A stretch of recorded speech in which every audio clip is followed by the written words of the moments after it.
أهلا وسهلا بيك. فيديو جديد من قناة حكاية رعب بالعربي. في نوع من الرعب مش بيخضك لكنه عايش جواك. رعب ملوش شكل بس ليه صوت بيهمس ليك وانت لوحدك. دي مش قصة رعب عادية، دي قصة عن عقل بيقرر يشوف اللي هو عاوزه ويهرب من الحقيقة. قصتنا النهاردة هتكون بعنوان اللي ساكن تحت السرير. في نوع من الرعب مش بيخضك لكنه بيقعد جواك، بيمشي معاك، ينام جنبك ويصحى قبلك. رعب ملوش شكل بس ليه صوت بيهمس ليك وانت لوحدك. دي مش قصة رعب عادية، دي قصة عن عقل بيقرر يشوف اللي هو عاوزه ويهرب من الحقيقة. وتبتدي القصة معانا مع ريم. أنا ريم، 27 سنة. كنت بقفل باب أوضتي كالعادة بعد يوم طويل.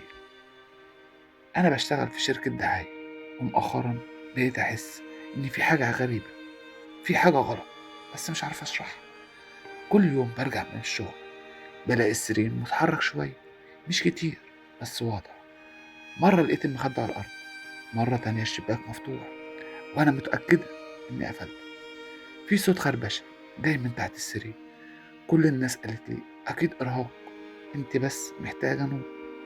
بس أنا كنت حاسة بحاجة أعمق من كده، ولكن في وعي تاني معايا في الأوضة.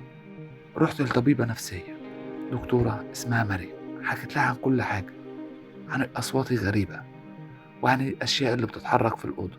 قالت لي بهدوء أنت بتعاني من اضطراب إدراكي، احتمال يكون في بداية فصام خفيف. كلمتها عن الشيء اللي حساه تحت السرير.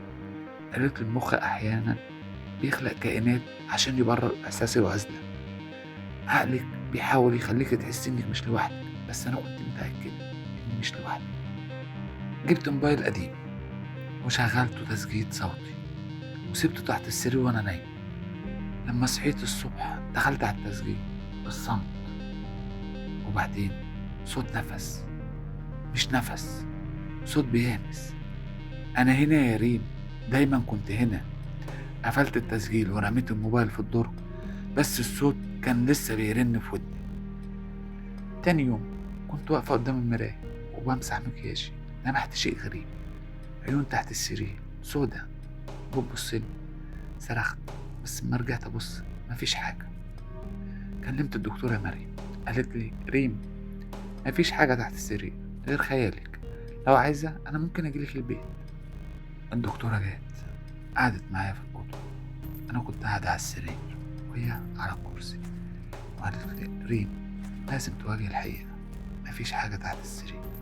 وقبل ما تكمل كلامها الكرسي اتحرك لوحده. هي بصت لي برعب وأنا ببص لها ببرود. قلت لها أنا قلت لك إن في حاجة غريبة. وفجأة إيدين خرجت من تحت السرير وسحبتها لجوه. اتصلت بالشرطة، ولما وصلوا قالوا لي مفيش أثر للدكتور. قالوا لي إني قاعدة لوحدي وإني بكلم نفسي وإن مريم ماتت من سنة في حادث عربية. بس أنا عارفة إن اللي تحت السرير سحبها فعلا، هو لسه هناك مستني اللي بعده. لو وصلت معايا في الفيديو لحد هنا أتمنى تفعل اشتراك وتضغط زر الجرس ليصلك كل جديد.